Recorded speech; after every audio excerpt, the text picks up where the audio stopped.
जय हिंद दोस्तों, मेरा नाम है बहादुर लोधी और आप लोग देखना शुरू कर चुके हैं फ्री एजुकेशन यूट्यूब चैनल। दोस्तों आज के इस वीडियो में हम लास्ट 12 मंथ के करंट अफेयर्स के मोस्ट इम्पोर्टेंट 100 क्वेश्चन को डिस्कस करेंगे। और दोस्तों इस वीडियो लेक्चर में हमने जितने भी क्वेश्चन को ऐड किया है सारे के सारे क्वेश्चन इंपॉर्टेंट हैं, अच्छे लेवल के क्वेश्चन हैं।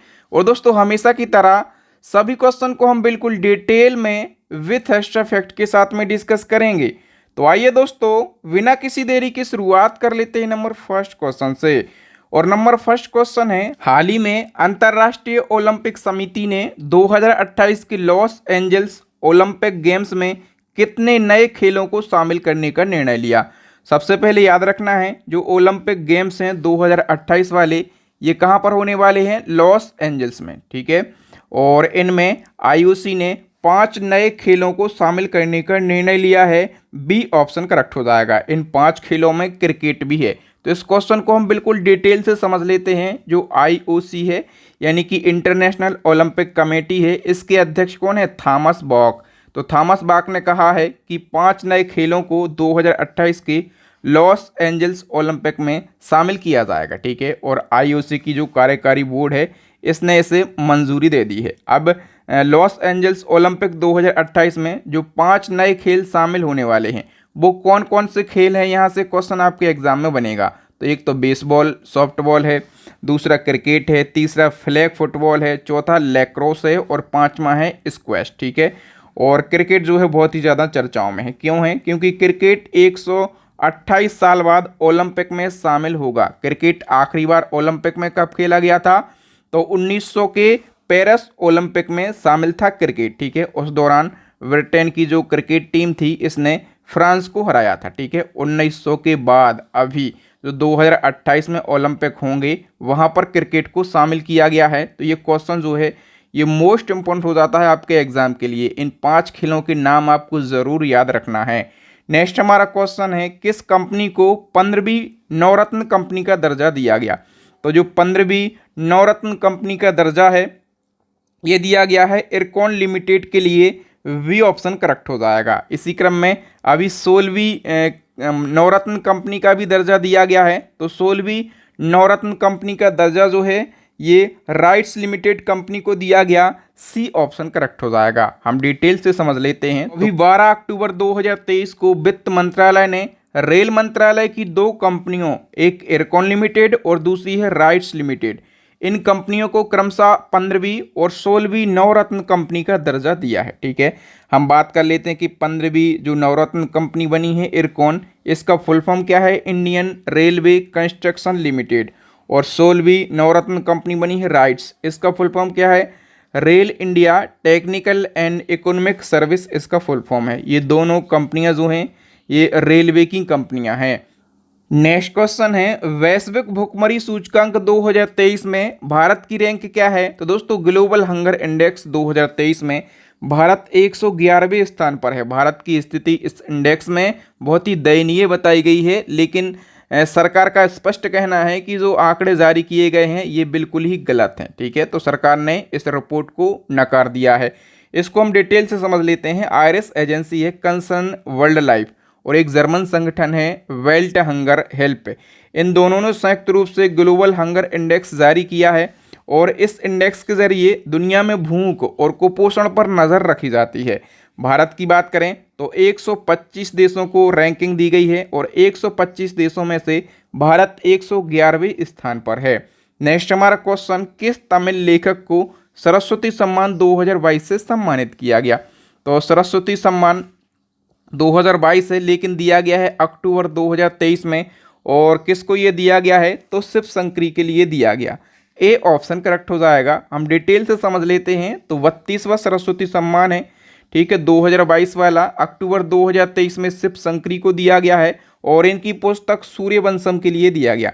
इनसे पहले जो 31वां सरस्वती सम्मान है ये प्रोफेसर रामदरस मिश्र को दिया गया था और इनकी कविता संग्रह मैं तो यहाँ हूँ के लिए दिया गया था, ठीक है। किस पुस्तक के लिए दिया गया, ये बहुत ही ज़्यादा इम्पोर्टेंट हो जाता है आपके एग्जाम के लिए। और दोस्तों इसी प्रकार से यदि आपको हर क्वेश्चन से जुड़े हुए फैक्टों के साथ में करंट अफेयर्स को पढ़ना है ना, तो इसके लिए हमारी करंट अफेयर्स की डिटेल वाली ई बुक लॉन्च हो गई है। इस ई बुक के अंदर आपको करंट अफेयर्स बिल्कुल डिटेल में मिलेगा, और डिटेल से यदि आप करंट अफेयर्स को पढ़ेंगे तो मैं गारंटी से बोल सकता हूं, आप किसी भी एग्जाम की तैयारी कर रहे हो, आप वहां पर करंट अफेयर्स में तो पूरा स्कोर करके आएंगे। और इसी को ध्यान में रखकर हमने अपनी ई बुक को तैयार किया है। इस ई बुक के अंदर 50 से ज़्यादा तो ऐसे ट्रेंडिंग टॉपिक मिल जाएंगे जहां से डेफिनेटली क्वेश्चन आपके एग्जाम में पूछे जाते हैं। हम बात करें कि नंबर ऑफ क्वेश्चन कितने रहने वाले हैं इस ई बुक के अंदर, तो 5000 से ज़्यादा डिटेल क्वेश्चन आपको हमारी करंट अफेयर्स की ई बुक में मिल जाएंगे। और बहुत सारे बच्चे स्टैटिक के लिए कमेंट कर रहे थे, तो स्टैटिक जीके की हमारी रामबाण ई बुक लॉन्च हो गई है। इस ई बुक के अंदर भी 5000 से ज़्यादा ऐसे क्वेश्चन को ऐड किया गया है जो कि बार बार पूछे जाते हैं आपके एग्जाम में। तो यदि आपको स्टैटिक जीके का भी क्विक रिवीजन करना है, कम समय में बेहतरीन कंटेंट को पढ़ना है, तो आप हमारी सभी ई बुक को परचेस करके अपनी स्टडी को और भी मजबूत बना सकते हैं। इन सभी ई बुक का जो लिंक है ना, ये आपको वीडियो की डिस्क्रिप्शन में मिल जाएगा। तो जाइए, अपनी स्टडी को मजबूत बनाने के लिए अभी के अभी बिल्कुल हम ये कह सकते हैं कि जो हमारी करंट अफेयर्स की ई बुक है ना, ये मात्र 59 रुपये की है, ठीक है। और स्टैटिक जीके की जो ई बुक है ना, जिसमें आपको पूरा कंटेंट मिलने वाला है, वर्ल्ड का भूगोल हम कह सकते हैं, भारत का भूगोल, भारत के इतिहास, संविधान, अर्थव्यवस्था, विज्ञान, कंप्यूटर जीके, 99 रुपये के अंदर ये आपको सारा का सारा कंटेंट मिल जाएगा, ठीक है। और इतने कम दामों में और इतना बेस्ट कंटेंट मैं कह सकता हूँ कि आपको कहीं पर भी नहीं मिलेगा। तो आइए नेक्स्ट वन की हम बात कर लेते हैं। गोवा के कर्नेल काजू को जीआई टैग प्रदान किया गया है। इस काजू को 16वीं शताब्दी में किसके द्वारा लाया गया था, ठीक है, और अब ये बहुत ही बड़ा उद्योग बन गया है। तो याद रखना, जो कर्नेल काजू है, ठीक है, सबसे पहले याद रखो कि कहाँ का ये काजू है। तो ये जो काजू है ये गोवा का काजू है, ठीक है, और इसको हाल ही में जीआई टैग प्रदान किया गया है। और ये 16वीं शताब्दी में भारत लाया गया था पुर्तगालियों के लिए, और अब ये बहुत ही बड़ा उद्योग बन चुका है। नेक्स्ट हमारा क्वेश्चन है, अंतर्राष्ट्रीय क्रिकेट में शामिल होने वाली पहली ट्रांसजेंडर खिलाड़ी का नाम क्या है, जिन्हें वर्ष 2024 में होने वाले महिला T20 वर्ल्ड कप के लिए चुना गया है। तो अंतर्राष्ट्रीय क्रिकेट में शामिल होने वाली और पहली ट्रांसजेंडर खिलाड़ी का नाम जो है ये डेनियल मेकगाहे है। सी ऑप्शन करेक्ट हो जाएगा, ठीक है। और इनको वर्ष 2024 में होने वाले महिला T20 वर्ल्ड कप के लिए कनाडा की टीम से चुना गया है। कहाँ की टीम से? कनाडा की टीम से चुना गया है। इनका नाम आपको जरूर याद रखना, डेनियल मैकगाहे इनका नाम है। नेक्स्ट हमारा क्वेश्चन, भारतीय मूल की किस वैज्ञानिक को जलवायु परिवर्तन के क्षेत्र में कार्य करने के लिए स्पिनोजा पुरस्कार से सम्मानित किया गया? तो स्पिनोजा पुरस्कार सबसे पहले आप समझो कि ये जो पुरस्कार है ना, ये नीदरलैंड का सर्वोच्च वैज्ञानिक पुरस्कार है। कहाँ का? ये नीदरलैंड का सर्वोच्च वैज्ञानिक पुरस्कार है। और ये किसको दिया गया है? तो ये दिया गया है भारतीय मूल की जोएता गुप्ता के लिए, ठीक है। ये भारतीय मूल की एक डच पर्यावरण कार्यकर्ता या फिर हम कह सकते हैं पर्यावरण वैज्ञानिक हैं, और इनको स्पिनोजा पुरस्कार से सम्मानित किया गया है। नेक्स्ट हमारा क्वेश्चन है, मालदीव के नए राष्ट्रपति कौन बने हैं? तो मालदीव के नए राष्ट्रपति बन गए हैं मोहम्मद मुइज्जो। कौन बन गए हैं? मोहम्मद मुइज्जो बन गए हैं। हम बात करें मालदीव की, तो मालदीव समूह जो है ये आधिकारिक तौर पर मालदीव गणराज्य हिंद महासागर में स्थित एक द्वीप देश है, ठीक है। इसकी राजधानी माले है। यहाँ के राष्ट्रपति बन गए हैं मोहम्मद मुइज्जो, और यहाँ की करेंसी क्या है? मालदीवी रुपया यहाँ की करेंसी है। नेक्स्ट क्वेश्चन है, शास्त्र रामानुजन पुरस्कार 2023 के लिए किसे चुना गया? करेक्ट आंसर हो जाएगा दोस्तों रुक्सक्यांग झांग के लिए। डी ऑप्शन करेक्ट हो जाएगा। शास्त्र रामानुजन पुरस्कार की बात करें तो 2005 में ये शुरू किया गया, और तमिलनाडु की Shanmugha arts science technology and research academy के द्वारा इसकी शुरुआत करी गई। ये जो पुरस्कार है गणित के क्षेत्र में उत्कृष्ट योगदान देने और श्रीनिवास रामानुजन की खोज से जुड़े काम में नई खोज करने के लिए दिया जाता है। ये जो पुरस्कार है 32 वर्ष और उससे कम आयु के व्यक्तियों को दिया जाता है। इस पुरस्कार में $10,000 का कैश प्राइज दिया जाता है। नेक्स्ट क्वेश्चन है, किस राज्य सरकार ने सितंबर 2023 में मुख्यमंत्री निर्माण श्रमिक योजना लॉन्च करी है? तो मुख्यमंत्री निर्माण श्रमिक योजना लॉन्च करी है छत्तीसगढ़ की सरकार ने। इस योजना के अंतर्गत क्या होगा? तो छत्तीसगढ़ के जो श्रमिक हैं उनको बुढ़ापे में हर महीने 1500 रुपये की पेंशन दी जाएगी। इससे क्या होगा, तो जो छत्तीसगढ़ के श्रमिक हैं वो 60 वर्ष के पश्चात भी आर्थिक रूप से सशक्त और आत्मनिर्भर बने रहेंगे। नेक्स्ट हमारा क्वेश्चन है, किस राज्य सरकार ने वायु प्रदूषण से निपटने के लिए 15 पॉइंट विंटर एक्शन प्लान की घोषणा करी है। तो वायु प्रदूषण से निपटने के लिए 15 पॉइंट विंटर एक्शन प्लान की घोषणा करी है दिल्ली सरकार ने। D option is the correct answer. Next question है, स्वच्छ वायु सर्वेक्षण 2023 में कौन सा शहर शीर्ष पर रहा है। करेक्ट आंसर हो जाएगा दोस्तों इसमें मध्य प्रदेश का जो इंदौर शहर है ये टॉप पर रहा है। हम डिटेल से समझ लेते हैं। तो केंद्रीय प्रदूषण नियंत्रण बोर्ड ने स्वच्छ वायु सर्वेक्षण 2023 जारी किया। इस सर्वेक्षण के अनुसार 10 लाख से अधिक आबादी वाले शहरों में जो इंदौर शहर है ये टॉप पर रहा है। उत्तर प्रदेश का आगरा दूसरे स्थान पर रहा है और महाराष्ट्र का ठाणे जो है ये तीसरे स्थान पर रहा है। नेक्स्ट क्वेश्चन है, 77वां स्वतंत्रता दिवस 2023 किस थीम के साथ मनाया गया। तो हम बात कर रहे हैं जो 77th इंडिपेंडेंस डे है ना, ये राष्ट्र प्रथम सदैव प्रथम यानी कि nation first always first theme के साथ में मनाया गया। सी ऑप्शन करेक्ट हो जाएगा। और हम बात करें कि स्वतंत्रता दिवस 2023 के अवसर पर पीएम मोदी जी ने किस या फिर किन योजनाओं की घोषणा करी है। तो पीएम मोदी जी ने स्वतंत्रता दिवस 2023 के अवसर पर 3 बड़ी योजनाओं की घोषणा करी। विश्वकर्मा योजना, लखपति दीदी योजना, गरीब शहरी आवास योजना। तो डी ऑप्शन करेक्ट हो जाएगा। उपर्युक्त तो सभी योजनाओं को मोदी जी ने लॉन्च किया है। डिटेल से क्वेश्चन को समझ लेते हैं। तो पीएम मोदी जी ने 77वें स्वतंत्रता दिवस 2023 के अवसर पर 3 बड़ी योजनाओं का ऐलान किया है। एक है पीएम विश्वकर्मा योजना। ये जो योजना है ये नाई, लोहार, सुनार और चर्मकारों के उत्थान के उद्देश्य से शुरू करी गई है। इसमें 10,000 रुपये से लगाकर 10 लाख रुपए तक की वित्तीय सहायता प्रदान करी जाएगी। दूसरी है लखपति दीदी योजना। इस योजना का लक्ष्य देश भर में 2 करोड़ महिलाओं को कौशल प्रशिक्षण प्रदान करना है। तीसरी है गरीब शहरी आवास योजना। इस योजना के तहत कमजोर आय वर्ग और निम्न आय वर्ग वाले शहरी नागरिक जो कि किराए के मकान में रहते हैं उन्हें आवास लेने के लिए बैंक लोन में छूट प्रदान करी जाएगी। नेक्स्ट हमारा क्वेश्चन है, हाल ही में कैनेडियन ओपन 2023 का खिताब किसने जीता है। करेक्ट आंसर हो जाएगा दोस्तों, ये जीता है जन्निक सिनर ने।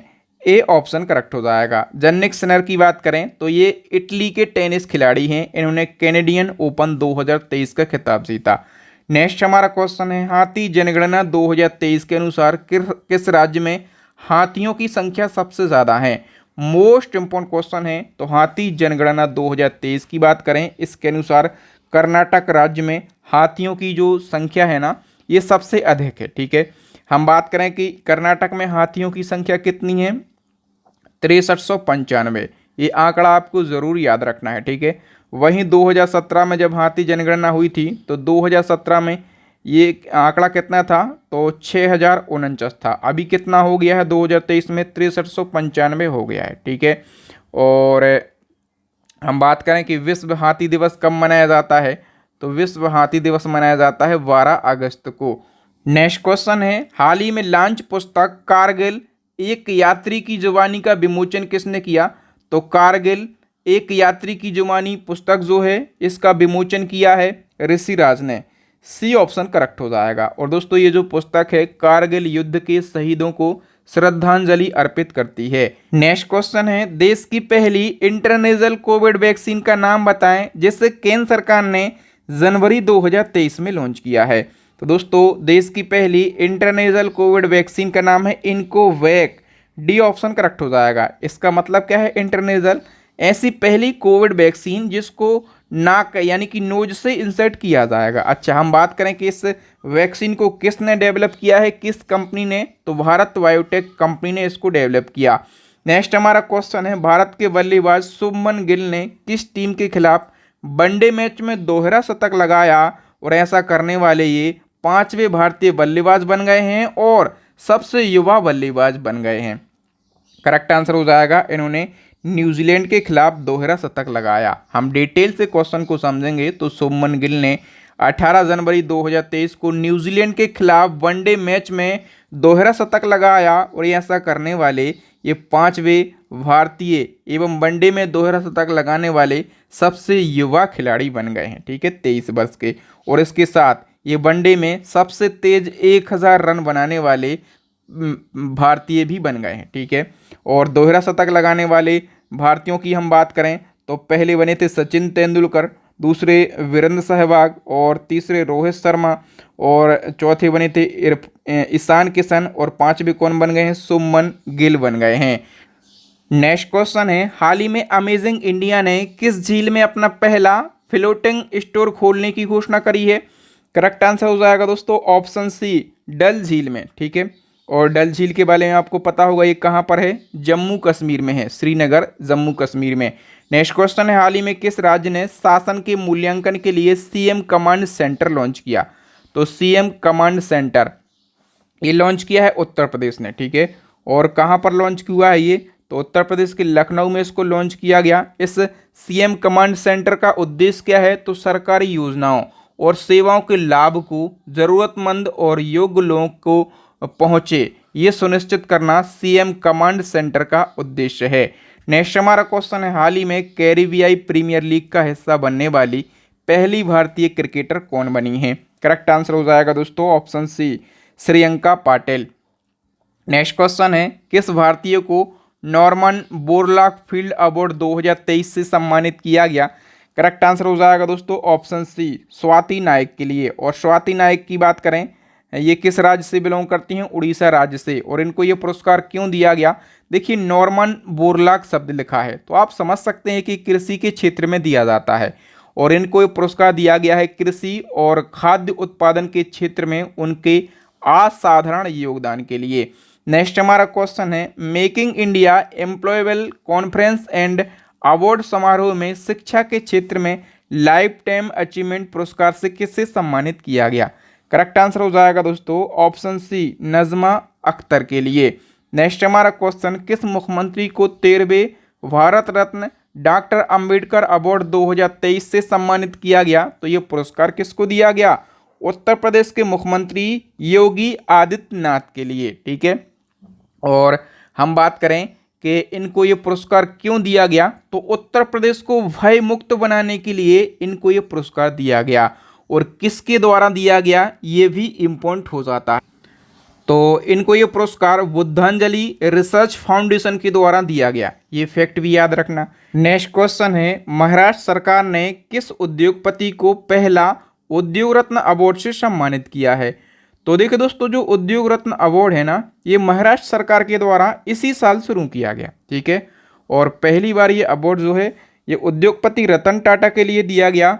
वी ऑप्शन हमारा सही आंसर हो जाएगा। और एक और फैक्ट याद रखना है कि 2022 में असम राज्य का सर्वोच्च सम्मान जो है असम वैभव, ये भी किसको दिया गया था? उद्योगपति रतन टाटा को दिया गया था। लेकिन हम बात करें कि अभी 2023 का जो असम वैभव पुरस्कार है ये किसको दिया गया? तो 2023 का असम वैभव दिया गया है डॉक्टर तपन सैकिया के लिए। और 2022 का किसको दिया गया था? तो रतन टाटा को दिया गया था। दोनों चीज़ें याद रखना। नेक्स्ट हमारा क्वेश्चन है, चुनाव आयोग का नेशनल आइकन किसे बनाया गया है?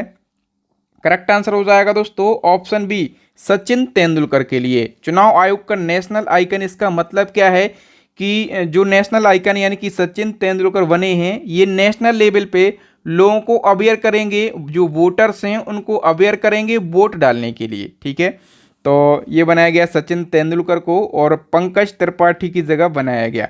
चुनाव आयोग की बात करें यानी कि इलेक्शन कमीशन की, तो इसकी स्थापना कब करी गई थी? इसकी स्थापना करी गई थी 25 जनवरी को। ठीक है, 25 जनवरी 1950 को स्थापना करी गई थी। इसलिए 25 जनवरी को हम क्या मनाते हैं? तो वोटर्स डे मनाया जाता है 25 जनवरी को। ठीक है, नेक्स्ट क्वेश्चन है, हाल ही में आईटी कंपनी इंफोसिस के ब्रांड एम्बेसडर कौन बने हैं?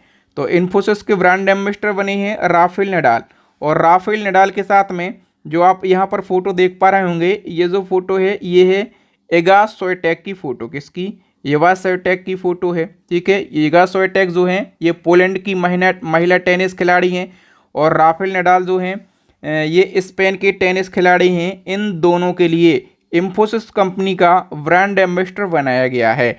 नेक्स्ट हमारा question, Bharat petroleum corporation limited ने किसे अपना ब्रांड एम्बेसडर बनाया, यानी कि बीपीसीएल। तो बीपीसीएल ने ब्रांड एम्बेसडर बनाया है क्रिकेटर राहुल द्रविड़ के लिए। A option is the correct answer. BPCL की बात करें तो Bharat petroleum corporation limited full form, स्थापना 1976, हेडक्वार्टर मुंबई और इसके चेयरमैन हैं जी कृष्ण कुमार। नेक्स्ट क्वेश्चन है, हाल ही में किसने आयुष्मान भवा अभियान का शुभारंभ किया है। करेक्ट आंसर हो जाएगा दोस्तों ऑप्शन बी, राष्ट्रपति द्रौपदी मुर्मू ने।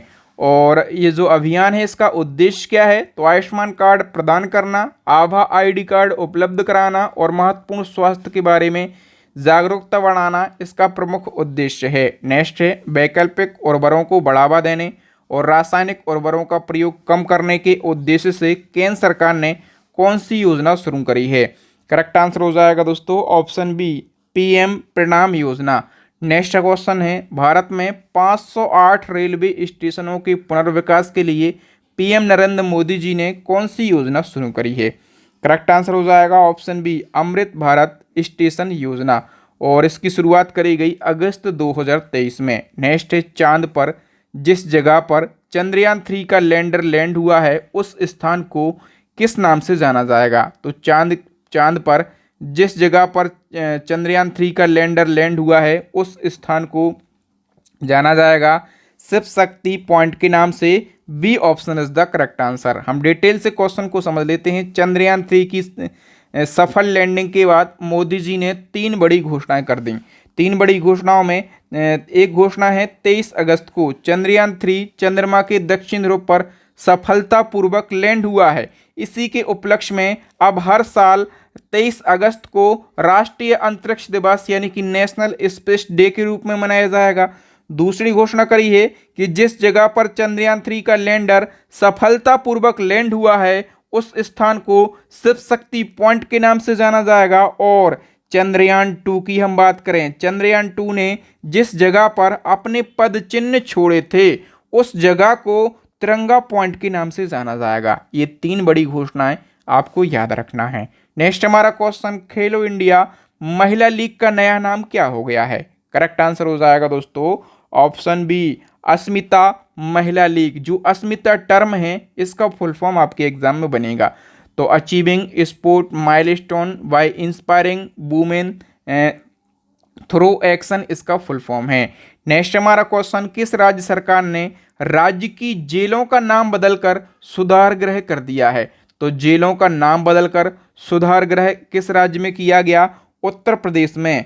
ए ऑप्शन करेक्ट हो जाएगा। नेक्स्ट क्वेश्चन है, G20 वार्षिक शिखर सम्मेलन का आयोजन दिल्ली की किस बिल्डिंग में हुआ है। G20 की जो एनुअल समिट हुई है ना, इसका आयोजन नई दिल्ली में किया गया, ठीक है, लेकिन नई दिल्ली की किस बिल्डिंग में इसका आयोजन किया गया।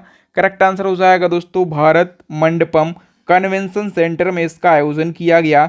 सी ऑप्शन करेक्ट हो जाएगा। यहाँ से एक क्वेश्चन आपके एग्जाम में पूछा जाएगा। तो दोस्तों सबसे पहले मैं आपको बता दूं कि हाल ही में इंटरनेशनल एग्जीबिशन कम कन्वेंशन सेंटर को 2700 करोड़ रुपए की लागत से रीडेवलपमेंट किया गया और फिर इसको नाम दिया गया भारत मंडपम कन्वेंशन सेंटर। और ये जो सेंटर है ये नई दिल्ली के प्रगति मैदान में स्थित है। इसमें 7000 से ज़्यादा लोगों के बैठने की क्षमता है और इसका उद्घाटन 26 जुलाई 2023 को मोदी जी के द्वारा किया गया। इसके वास्तुकार पूछ सकता है तो संजय सिंह इसके वास्तुकार हैं, ठीक है। और बिल्डर की बात करें तो सपूर जी पालोन जी ग्रुप ने इसको बनाया। कितने क्षेत्रफल में है तो 123 एकड़ क्षेत्रफल में ये फैला हुआ है। नेक्स्ट क्वेश्चन है, एशिया की पहली हाइड्रोजन ट्रेन किस देश में लॉन्च हुई है। ये तो हम बात कर रहे हैं एशिया की। एशिया की पहली हाइड्रोजन ट्रेन जो है ये चाइना में लॉन्च हुई है, ठीक है। लेकिन आपसे पूछा जाए कि विश्व यानी कि दुनिया की पहली हाइड्रोजन ट्रेन, तब आप क्या कहेंगे, तब आप कहेंगे ये जर्मनी ने लॉन्च करी थी। किसने, जर्मनी ने। नेक्स्ट हमारा क्वेश्चन, भारत की पहली हाइड्रोजन ट्रेन से चलने वाली ट्रेन किस राज्य में शुरू की जाएगी। तो भारत की ऐसी पहली ट्रेन जो कि हाइड्रोजन से चलेगी ये लॉन्च करी जाएगी हरियाणा राज्य में। A option is the correct answer. Next question है, देश की पहली अंडर वाटर ट्रेन किस नदी के नीचे चली। करेक्ट आंसर हो जाएगा दोस्तों ऑप्शन डी, हुगली नदी के नीचे। नेक्स्ट क्वेश्चन है, किस राज्य के स्वास्थ्य मंत्री नाबा किशोर दास की गोली मारकर हत्या उनके ही पूर्व सुरक्षा अधिकारी ने कर दी? तो सबसे पहले याद रखना, जो नाबा किशोर दास है ना, ये कहाँ के पूर्व स्वास्थ्य मंत्री हैं? ओडिशा के, ठीक है। और इनकी हत्या करी है इनके ही एक सुरक्षा कर्मी ने। तो उस सुरक्षा कर्मी का नाम क्या है? एएसआई गोपाल दास। क्या नाम है? एएसआई गोपाल दास उस सुरक्षा कर्मी का नाम है, ठीक है। और इनकी हत्या 29 जनवरी 2023 को करी गई। नेक्स्ट क्वेश्चन है, वर्ल्ड हैप्पीनेस इंडेक्स 2023 के अनुसार दुनिया का सबसे खुशहाल देश कौन सा है? वर्ल्ड हैप्पीनेस इंडेक्स की बात करें तो दुनिया का सबसे खुशहाल देश है फिनलैंड। सी ऑप्शन करेक्ट हो जाएगा। और डिटेल से हम समझ लेते हैं। तो United nation sustainable development solution network के द्वारा वर्ल्ड हैप्पीनेस इंडेक्स 2023 जारी किया गया और इसमें फिनलैंड लगातार 6वें साल दुनिया का सबसे खुशहाल देश है। भारत की बात करें तो अपना देश भारत 126वें स्थान पर है। टॉप पर फिनलैंड है, दूसरे पर डेनमार्क है और तीसरे स्थान पर है आइसलैंड। नेक्स्ट हमारा क्वेश्चन है, विश्व प्रेस स्वतंत्रता सूचकांक 2023 में भारत की रैंकिंग क्या है? तो वर्ल्ड प्रेस फ्रीडम इंडेक्स में बात करें, अपना देश भारत जो है ये 161वें स्थान पर है, ठीक है। डिटेल की बात करें तो ये जो रिपोर्ट है ये रिपोर्टर्स विदाउट बॉर्डर के द्वारा जारी किया जाता है। और मीडिया की स्वतंत्रता के मामले में 180 देशों को स्थान दिया गया और इन 180 देशों में से भारत 161वें स्थान पर है। 2022 में 150वें स्थान पर था। और हम बात करें कि 180वें स्थान पर यानी कि अंतिम पायदान पर कौन है? उत्तर कोरिया। टॉप पर नॉर्वे है, दूसरे पर आयरलैंड है और तीसरे स्थान पर है डेनमार्क।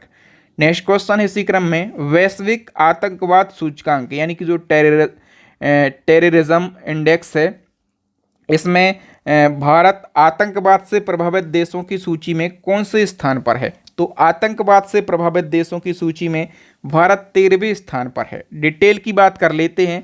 तो वैश्विक आतंकवाद सूचकांक 2023 के अनुसार आतंकवाद प्रभावित देशों की सूची में अफगानिस्तान पहले स्थान पर है, अपना पड़ोसी देश पाकिस्तान 6वें स्थान पर है, भारत 13वें स्थान पर है। और इसको जारी किसने किया?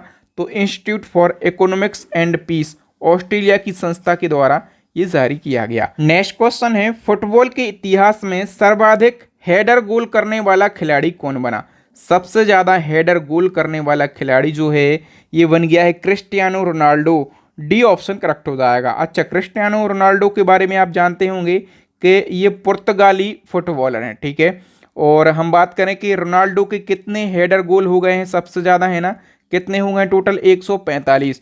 और हेडर गोल ये होता क्या है? तो हेडर गोल मतलब गोल करने के लिए हेड यानी कि सिर का प्रयोग करना। नेक्स्ट हमारा क्वेश्चन, किस पड़ोसी देश के क्रिकेटर तमीम इकबाल ने पहले तो संन्यास लेने की घोषणा कर दी, उसके अगले ही दिन वहां के पीएम के कहने पर फैसला वापस ले लिया? तो तमीम इकबाल याद रखना ये कौन है? क्रिकेटर हैं। किस देश के ये क्रिकेटर हैं? बांग्लादेश के क्रिकेटर हैं। इन्होंने कहा क्या? इन्होंने घोषणा करी कि हम संन्यास ले रहे हैं, लेकिन वहाँ के यानी कि बांग्लादेश के प्रधानमंत्री ने कहा कि नहीं भैया, आपको अभी देश की ज़रूरत है, आप संन्यास नहीं लीजिए। तो इन्होंने अपना फैसला वापस ले लिया, ठीक है। खबरों में रहे, नाम याद रखना है तमीम इकबाल।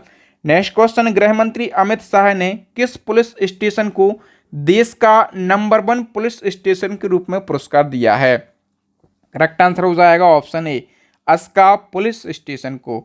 और अस्का पुलिस स्टेशन जो है ये उड़ीसा के गंजम जिले का पुलिस स्टेशन है। नेक्स्ट हमारा क्वेश्चन है, हाल ही में अंतर्राष्ट्रीय बुकर पुरस्कार 2023 किसे दिया गया? अंतर्राष्ट्रीय बुकर पुरस्कार जो है ये दिया गया है जारबी गोस्पिडनोव के लिए।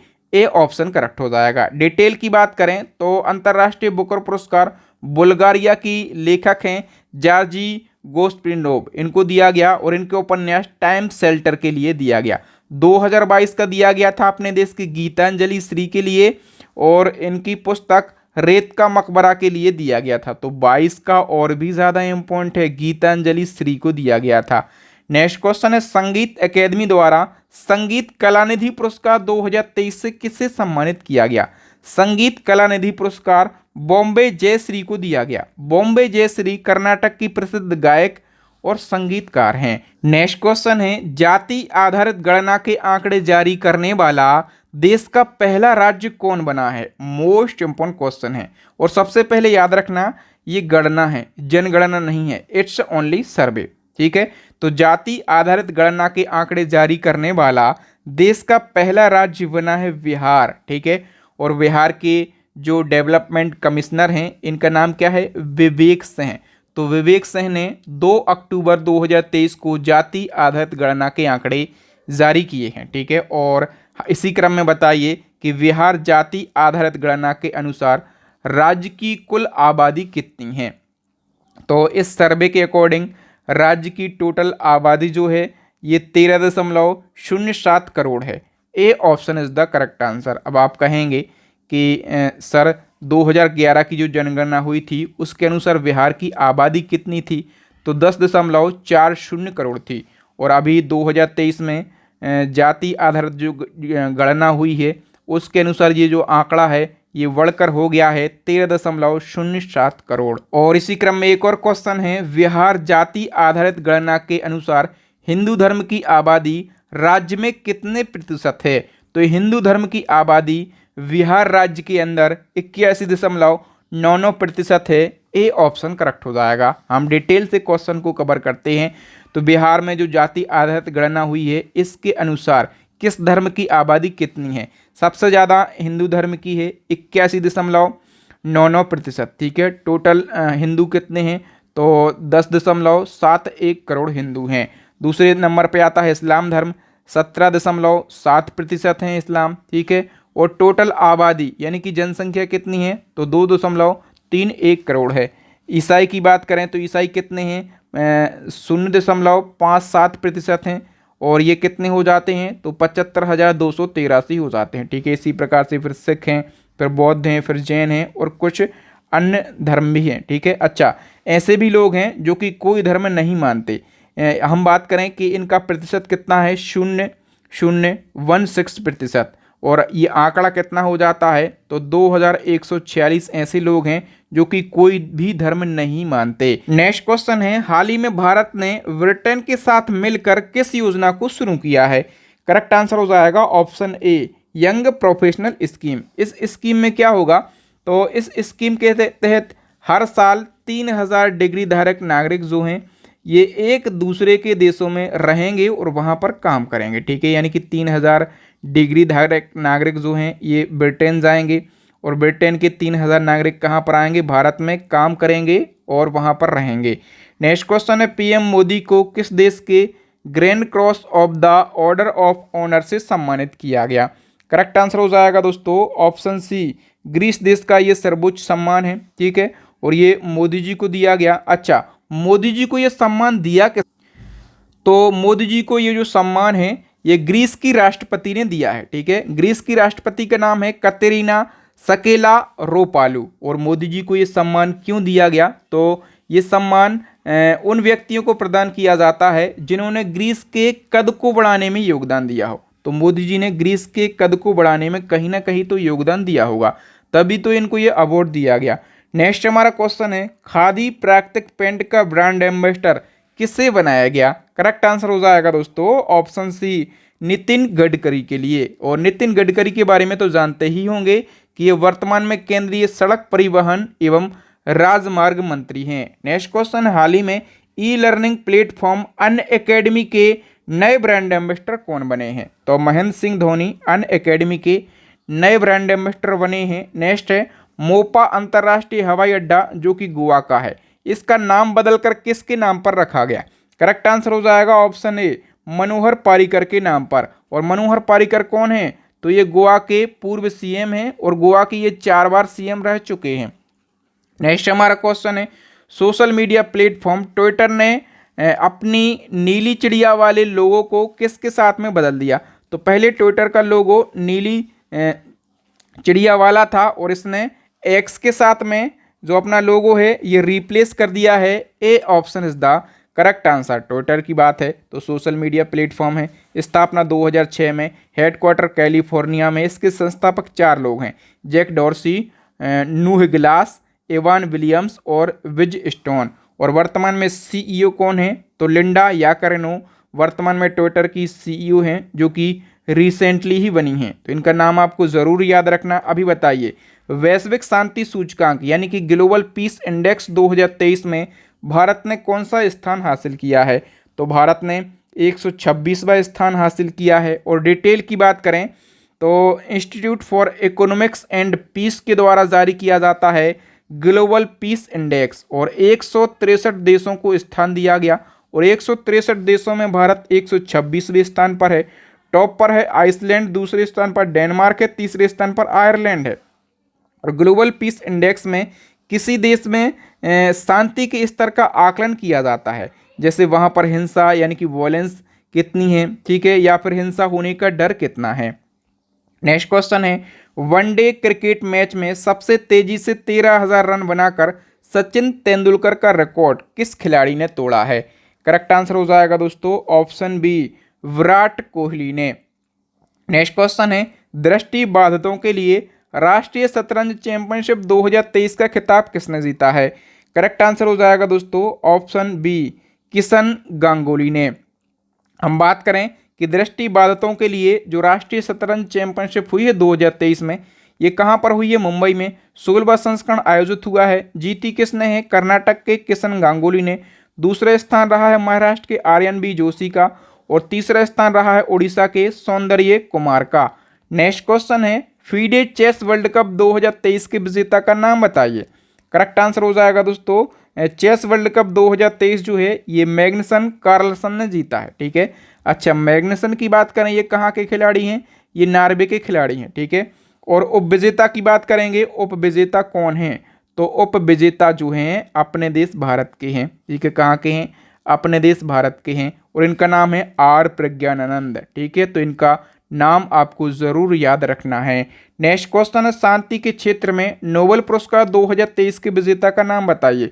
तो शांति का नोबेल जो है ये नरगिस मोहम्मदी को दिया गया। डी ऑप्शन करेक्ट हो जाएगा। और मैंने नोबेल प्राइज पर एक डेडिकेटेड वीडियो बनाया है, जिसमें मैंने ट्रिक के माध्यम से सारे के सारे नोबेल प्राइज समझाए हैं। अभी हम शांति की बात करें यानी कि पीस की बात करें, तो शांति का दिया गया नरगिस मोहम्मदी को। इसको हम कैसे याद करेंगे? नरगिस यानी कि नर्स, और जो नर्स होती है ना, जो डॉक्टर नर्स होती है, वो सभी पेशेंट के साथ में बहुत ही ज़्यादा शांति से बात करती है कि भैया सभी का ट्रीटमेंट किया जाएगा, एक लाइन में बने रहिए, बिल्कुल शांति से ही बात करती है, ठीक है। तो नर्स यानी कि नरगिस मोहम्मदी आपको याद आ जाएगा, शांति का दिया गया। क्यों दिया गया? तो ईरान में महिलाओं के उत्पीड़न के खिलाफ आवाज़ उठाने और मानवाधिकारों तथा स्वतंत्रता को बढ़ावा देने के लिए दिया गया। नरगिस मोहम्मदी 13 बार गिरफ्तार हुई हैं और अभी भी ईरान की जेल में बंद हैं। और ये जो शांति का नोबेल प्राइज़ है ना, ये नॉर्वे की संसद स्टोटन के द्वारा चुनी हुई 5 सदस्यीय समिति के द्वारा दिया जाता है। और एक फैक्ट याद रखना कि जो शांति का नोबेल प्राइज़ है ये नॉर्वे में दिया जाता है, और बाकी के 5 कैटेगरी के जो नोबेल प्राइज़ है ना, ये स्वीडन की राजधानी स्टॉकहोम में दिए जाते हैं। नेक्स्ट क्वेश्चन इसी क्रम में, साहित्य यानी कि लिटरेचर के क्षेत्र का जो नोबेल प्राइज़ है ये दिया गया है जॉन फोस्से के लिए। इसको हम कैसे याद रख सकते हैं? साहित्य यानी कि जो साहित्यकार हैं, ठीक है, उनकी कभी कभी जान फंस जाती है। क्यों फंस जाती है? यदि वो सच लिखेंगे, सच्चाई की बात करेंगे, तो उनकी जान फंसी जाएगी, ठीक है। जिस व्यक्ति के खिलाफ वो सच्चाई लिखेंगे उसकी जान फंस जाएगी, एक ना एक दिन देख लेना। तो ऐसा आप याद रख सकते हैं, साहित्य जॉन फोस्से को दिया गया, ठीक है। हम बात करें क्यों दिया गया, तो उनके अभिनय, नाटकों और गद्य की रचनाओं के लिए दिया गया। किस संस्था के द्वारा दिया जाता है? तो स्टॉकहोम की संस्था है स्वीडिश एकेडमी। नेक्स्ट हमारा क्वेश्चन है, अर्थशास्त्र का नोबेल प्राइज यानी कि इकोनॉमिक्स का जो नोबेल प्राइज है ये दिया गया है क्लाउडिया गोल्डन के लिए। ये ऑप्शन करेक्ट हो जाएगा। और इसमें ट्रिक की बात करें तो इनके नाम में ही ट्रिक है, क्लाउडिया गोल्डन, गोल्ड का क्लाउड, बहुत ज़्यादा क्लाउड यानी कि इनके पास में बहुत ही ज़्यादा गोल्ड है। अब बहुत ही ज़्यादा गोल्ड है तो इनके पास में अर्थ है यानी कि पैसा भी बहुत ज़्यादा होगा, तो इसमें ट्रिक लगाने की ज़रूरत ही नहीं है। क्लाउडिया गोल्डन नाम देखेगा और आप कहेंगे अर्थशास्त्र का नोबेल प्राइज़ इनको दिया गया। अब बात करें क्यों दिया गया, तो महिलाओं के श्रम बाजार के परिणामों के बारे में समझ को विकसित करने के लिए दिया गया, ठीक है। और स्वीडन की संस्था royal Swedish academy of sciences के द्वारा ये प्रदान किया जाता है। नेक्स्ट वन की बात करें, भारत और किस देश की वायुसेना के बीच में कोप इंडिया 23 अभ्यास आयोजित हुआ है? तो कोप इंडिया 23 अपने देश भारत और यूएसए की वायुसेना के बीच में आयोजित हुआ है। ठीक है, याद रखना। और हम बात करें कि आयोजन कहाँ पर किया गया, पश्चिम बंगाल के कलाईकुंडा और पनागढ़ में, और इसमें भारत की तरफ से सुखोई 30 MKI, राफेल, तेजस और जगुआर लड़ाकू विमानों ने हिस्सा लिया। और कोप इंडिया 23 अभ्यास की शुरुआत 2004 में हुई थी। नेक्स्ट क्वेश्चन है, हाल ही में भारतीय नौसेना ने किस देश के साथ मिलकर साल्विक्स अभ्यास का आयोजन किया? तो साल्विक्स अभ्यास का आयोजन जो है ये अपने देश भारत की नौसेना और अमेरिका की नौसेना के बीच में किया जाता है। ठीक है, A option is the correct answer. और आयोजन पूछा जाए कि आयोजन कहां पर किया गया, तो केरला के कोच्चि में इसका आयोजन किया गया। और संस्करण कौन सा आयोजित हुआ है? 7वां संस्करण। नेक्स्ट क्वेश्चन है, भारत और किस देश की नौसेना के बीच में सिम्बेक्स 2023 द्विपक्षीय अभ्यास हुआ है? सिम्बेक्स की बात करें तो सिम्बेक्स का आयोजन अपने देश की नौसेना और सिंगापुर की नौसेना के बीच में आयोजित हुआ। और इसका आयोजन कहाँ पर किया गया? तो सिंगापुर के अंदर ही इसका आयोजन किया गया। और हम बात करें कि सिम्बेक्स 2023 में जो भारतीय नौसेना का जहाज है रणविजय और कवरत्ती और एक पनडुब्बी भी शामिल हुई है INS सिंध केसरी। ठीक है, आजकल एग्जामिनर फंसाता है। तो किस अभ्यास में भारत की तरफ से, यदि आर्मी का अभ्यास है तो पूछा जाता है कौन सी सेना शामिल हुई है। ठीक है, नौसेना का है तो पूछा जाता है कौन सी जहाज शामिल हुई है। और यदि वायुसेना का वो अभ्यास है ना तो पूछ लेता है कि कौन सा विमान वगैरह शामिल हुआ है। ठीक है, तो इस टाइप से एग्जाम में क्वेश्चन बनने लगे हैं।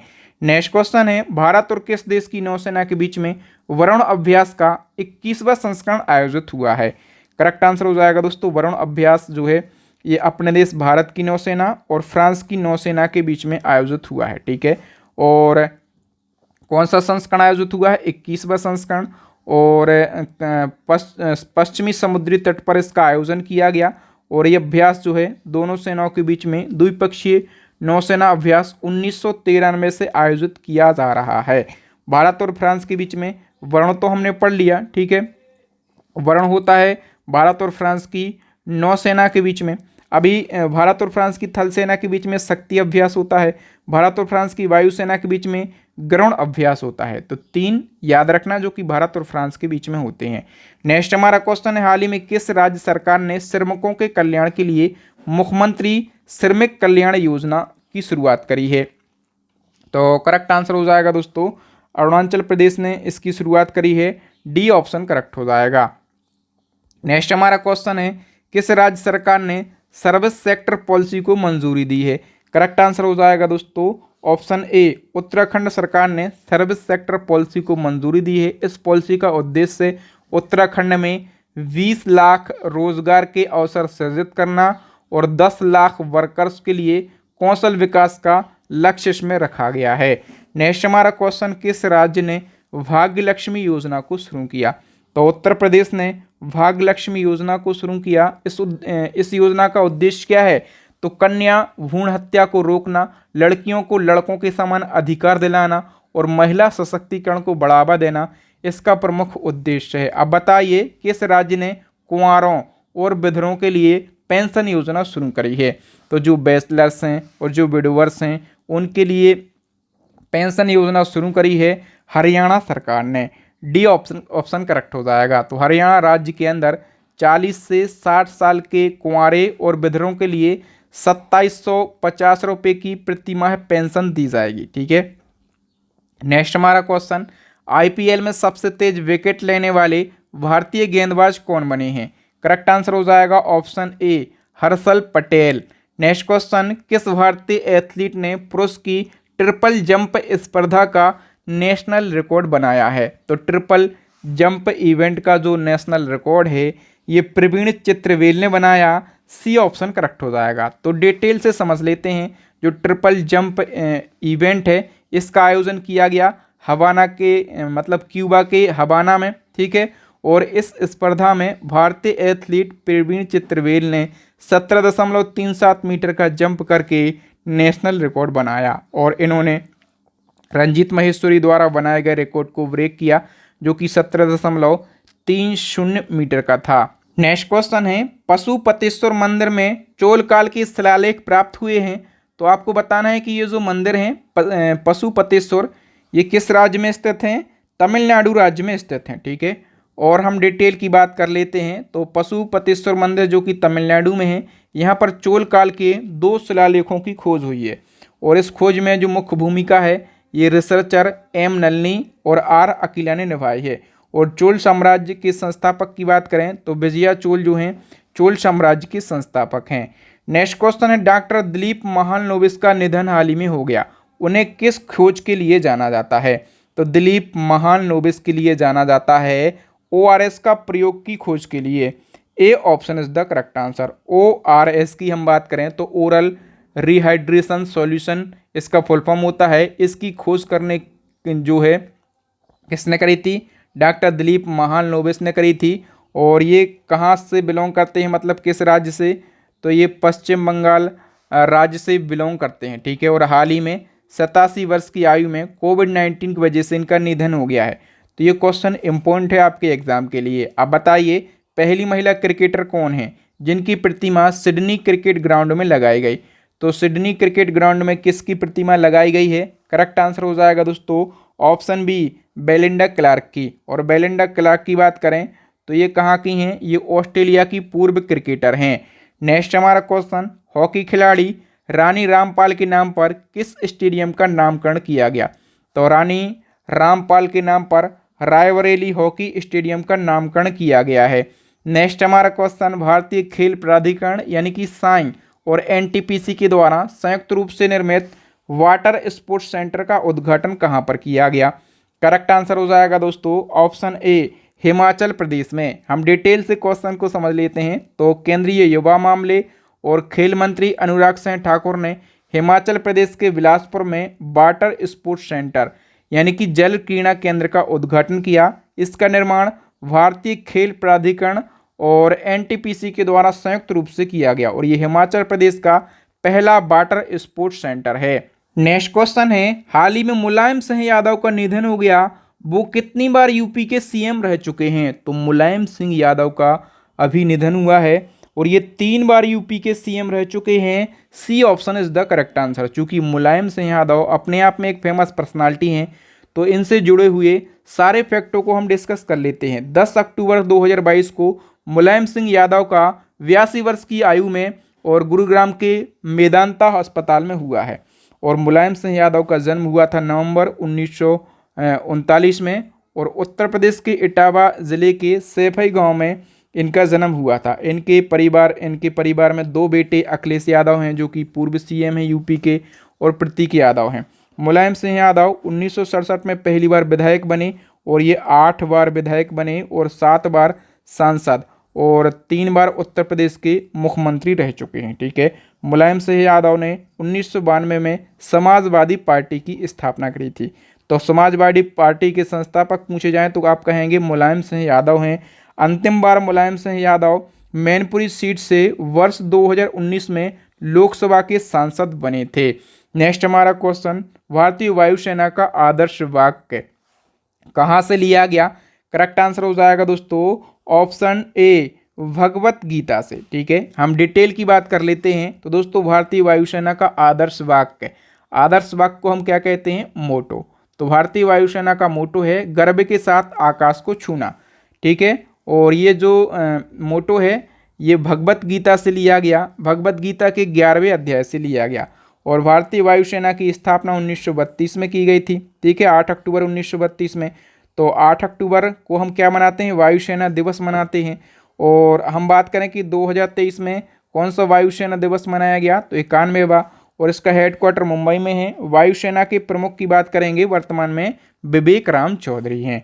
नेक्स्ट क्वेश्चन, हाल ही में किस स्थान पर दुनिया का सबसे बड़ा पवन सौर ऊर्जा संयंत्र चालू किया गया? तो करेक्ट आंसर हो जाएगा दोस्तों ऑप्शन सी, राजस्थान के जैसलमेर में दुनिया का सबसे बड़ा पवन सौर ऊर्जा संयंत्र चालू किया गया। और डिटेल की बात करें तो अडानी ग्रीन एनर्जी लिमिटेड ने राजस्थान के जैसलमेर में दुनिया का सबसे बड़ा पवन सौर ऊर्जा संयंत्र चालू किया। इस परियोजना में 600 मेगावाट सौर और 150 मेगावाट पवन संयंत्र शामिल हैं। ठीक है। और दोस्तों एक और फैक्ट याद रखना कि मई 2022 में अडानी ग्रीन एनर्जी लिमिटेड ने जैसलमेर में 390 मेगावाट की क्षमता वाले भारत के पहले हाइब्रिड पावर प्लांट का संचालन शुरू किया था। ठीक है। कहाँ पर?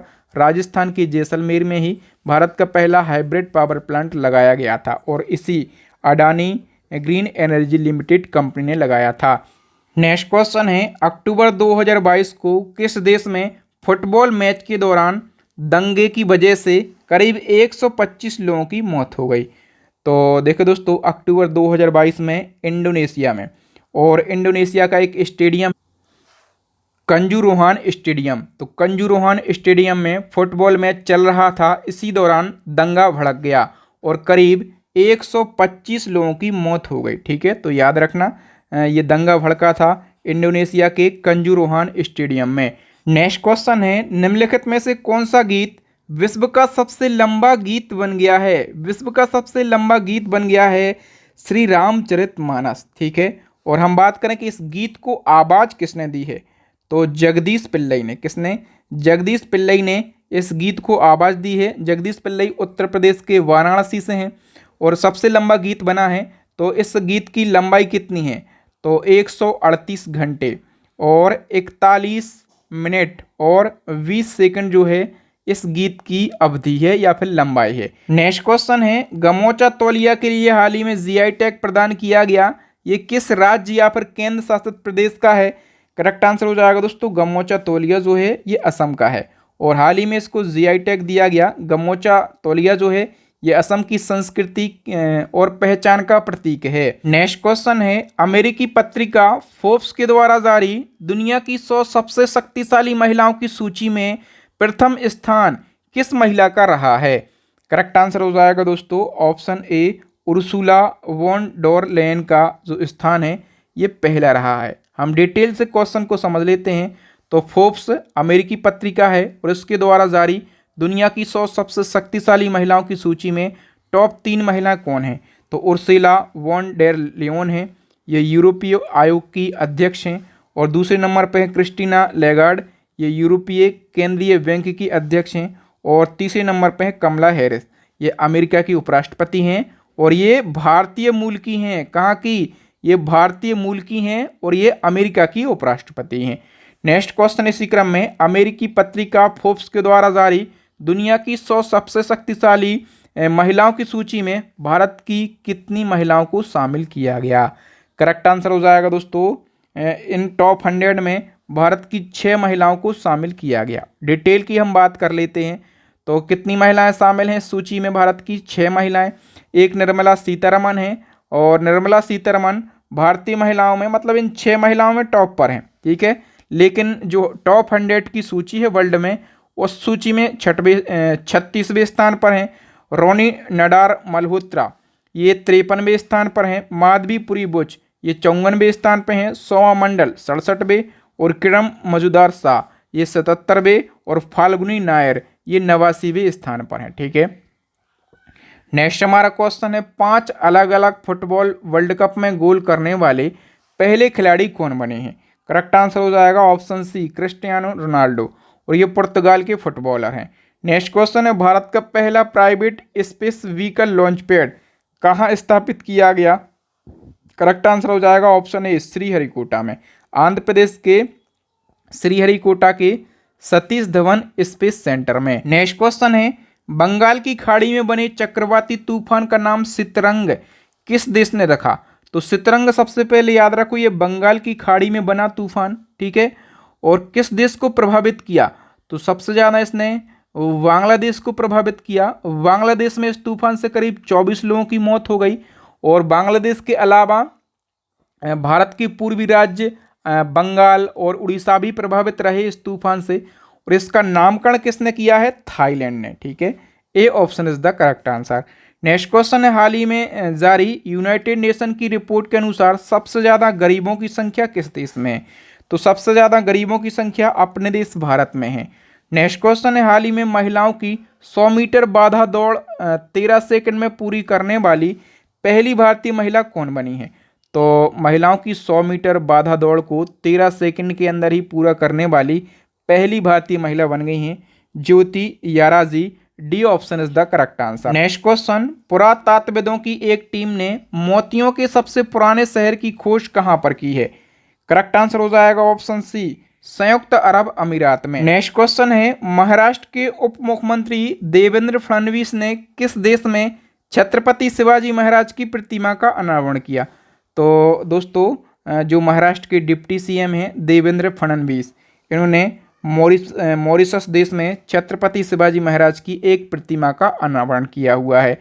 नेक्स्ट क्वेश्चन है, पीएम मोदी ने किस शहर में इंडिया इंटरनेशनल कन्वेंशन और एक्सपो सेंटर यशोभूमि के पहले पार्ट का उद्घाटन किया?